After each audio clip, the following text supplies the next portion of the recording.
What say, my honourable YouTube addictive junkie chicklets? Welcome back to the show again, folks. Today we're going to work on this Epiphone guitar. I always forget what the number is. ft130. If you remember, I loosened these screws to lower the action, to lower the saddle, until there was loose. I could turn them with my fingers, and the action still wasn't down where I would like to have seen it be. Okay. So today I'm going to measure the action on the guitar with it as low as it'll go right now. If I turn these anymore right now, they're just going to get loose and not do anything. So I'm going to measure the action there, determine how much I need to take the saddle out of this thing. Let me just get you and bring you over here. I can explain it to you better. Let's just do that. Hold on. Let me explain to you a little bit better what's going on. You remember I loosened these two screws until you could turn them with your fingers, okay? The action was not low enough by doing that. So, and right now, I could turn them a quarter of a turn, they'd be loose. You could turn them with your fingers. They are as low as the action will go now. You can look and see what a big high saddle that thing's got in it. See it sticking up out of there? It sets down in a metal, looks like a metal slot. So what I'm going to do is take measurements up here at the 12th fret. See what the action is now, determine how much we want to drop it. And we know that however much we want the string to come down here, we've got to remove double that amount from here. So that's what I'm going to do. I'm going to get those measurements, determine how much we want it to come down, take the saddle out, mark it, and sand it down. And then with these screws where they are now, the action is going to be too low, but that's okay, because I can tighten these up some and bring it back up to where we want it to land on. Hope that makes sense. So let me get the measurements here first. So how are you folks? All of you folks out there in YouTube land. Right now, with that as low as it'll go, the bass side, the bass low E string, 12th fret, is 4, 5, 6, almost 7 64s, maybe closer to 6 64s. That's too high. And the high E string is 5 64s. And that's too high. Now when I do this, I like to measure in thousandths because it's just easier to. We are about 90 thousandths on the bass string. We'll just go with that. And about 60 thousandths on the high E. Let's go with this bass string here, 90 thousandths. We like to see that down to about 80 thousandths. That's a difference of 10 thousandths. So we want the string to be 10 thousandths lower than it is right now. That means we got to take 20 thousandths off back here. Always double that amount. And I'm just going to stop the camera. I'm not going to put you through all this. I'll do it. I'll go through it by myself. I'll bring you back. All I'm going to do is take the loosen strings. Hopefully I can get that saddle out without taking all this crap out of there. But take the saddle out and mark it 20 thousandths. Grind that much away from the bottom of the saddle and put it back in there. That should make the strings action too low, and then we can use these screws, tighten them up to raise it back up to get it within where we want it at. So if I take a little bit more than 20 thousandths, a little bit more than that, it won't hurt because we have plenty of adjustment here and plenty of saddle there. That's what I'm going to do. I'm going to do it right now. Hold on. So I have a 15 and a 5 here. And you can see how I'm doing it here, just marking the saddle 20 thousandths. This side, yeah, it's all the way across. Should be able, I think you can see that. Yeah, I believe I see it in the camera. And I have these channel locks made many years ago. All I got to do here. I'm not going to make an adjustment, obviously. All I got to do here is stick the saddle in there. I want to leave exposed only what I have marked there. Grind away everything else. There we go. And she's locked in. Now you can see there, that's 20 thousandths sticking out. It don't look like very much, but it makes a huge difference. Let's grind that away. I'm pretty sure that's a plastic saddle. And I'm not even going to take time to hook up my dust sucking invention that you all know and love so well, because no more I got to take off of it. It's probably going to melt it off rather than grind it away. Anyways, here goes.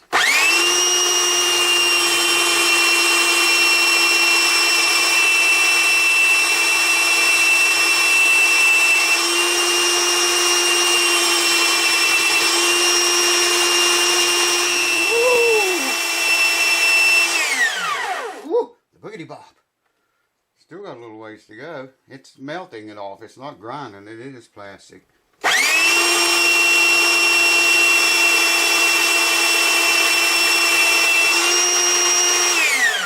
Woo! The boogity bop.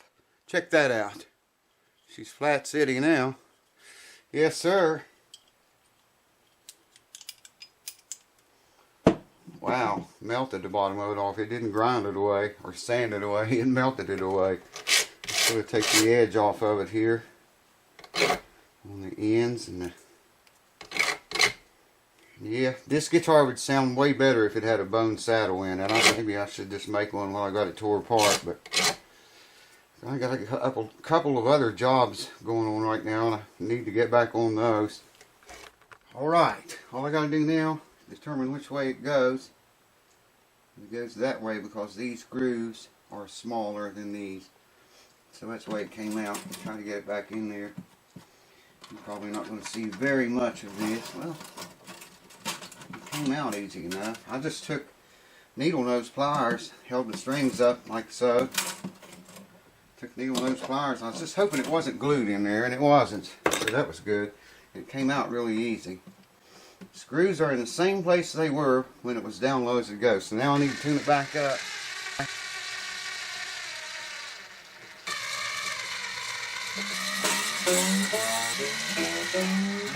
Come on, you sick bitch.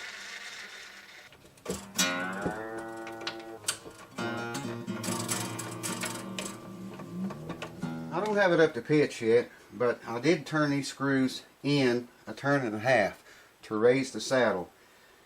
If it doesn't land exactly on where we want it to land, we can loosen those under string tension and it'll all be okay. But I want to show you, check this out. I hope the camera gets this. I'm just going to put the screwdriver in that screw and just hold pressure on it. Listen to the guitar.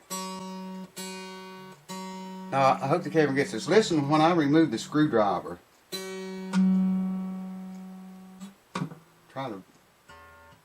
Try this. Wow, I hope the camera's getting that. It's more obvious over here.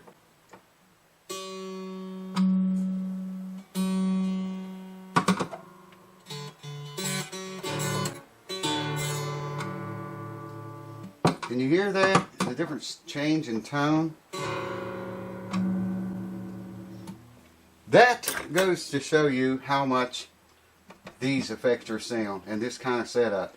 You know, I'd put a Martin bridge on this. If I was going to keep this guitar and it was mine, I'd rip all that shit off and I'd put a regular Martin bridge without the screws and the metal and all that crap in there for adjustment. Just a bone or tusk saddle into the rosewood bridge. Do away with all this. That's proof right there. It has a huge effect on the sound of any guitar. All I was doing, just applying pressure on the screw like I was going to tighten it. Anyways, I wanted to share that with you. Alright, she's up to pitch now. And remember now, I'll tighten these screws, each one turn and a half. So we're going to be probably back up close to where we started. Alright, in thousandths, well, we did. We dropped from 90 down to about 85 thousandths. This one I think was 60. It's between 50 and 60 right now, probably 55. We're seeing 64 is what we got. 4, 5, 6, 64. So that was about where we was at. And right at 5/64. Okay. That's why I tightened those screws up, because we can safely loosen them under string tension. If I had to tighten them up, I would want to loosen the string. So I'm going to turn them just only a half a turn for right now. half a turn on that one, and half a turn on that one. And let's see how much that dropped it. May have to go with another half turn. Yeah, it's not quite 5/64 yet. It's still between 5 and 6. And this is between 4 and 5, so let's go another half turn. I figured it would do that. That's why I tightened a turn and a half. You know, I was just guessing at that, but obviously I was pretty close. Pretty good guess. I'll have to tune it back up to pitch now, no doubt. But we get an idea here. Yeah, 5/64 and 4/64. Dead on the money, but it's out of tune. Let me tune it up and I'll bring you back. We'll measure it again. And we are back up to pitch again. 5/64, low E at 12th fret, and 4/64. Dead on the money. Let's see if it's got any rattling or buzzing issues. That little bit of difference that you could hear when I had a screwdriver on there, you can imagine what putting a bone or tusk saddle and doing away with this, put a Martin style bridge on it. Wow, you talk about improving the sound of this guitar. And it already sounds good, but I mean, I'm just saying that would really help it a lot.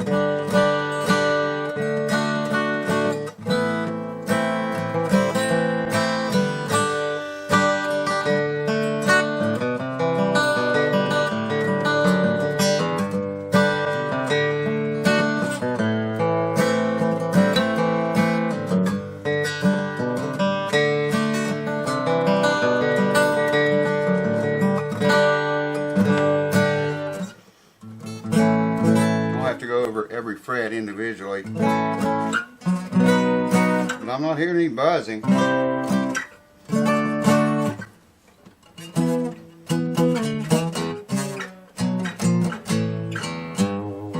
Need try key for that.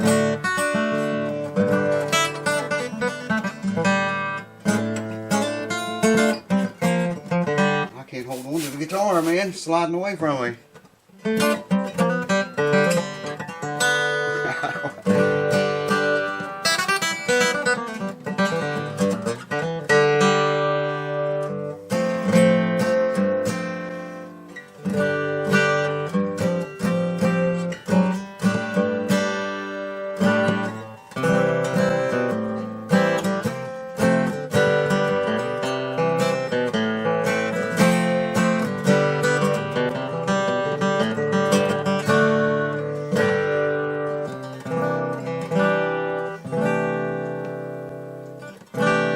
These are old strings too. I don't know how long it was on the guitar when it came here. Man, that action though is really nice.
I went through the guitar, I checked everything, I checked all the braces.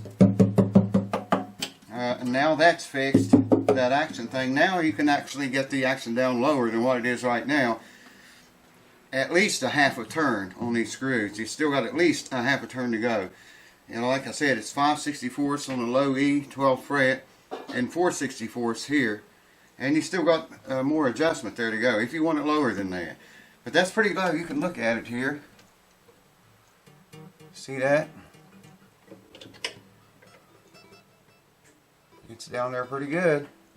I don't know why you would want it any lower than that, but you could if you wanted to. And that's just one last thing I'll have to do to it when it comes time to go bye-bye.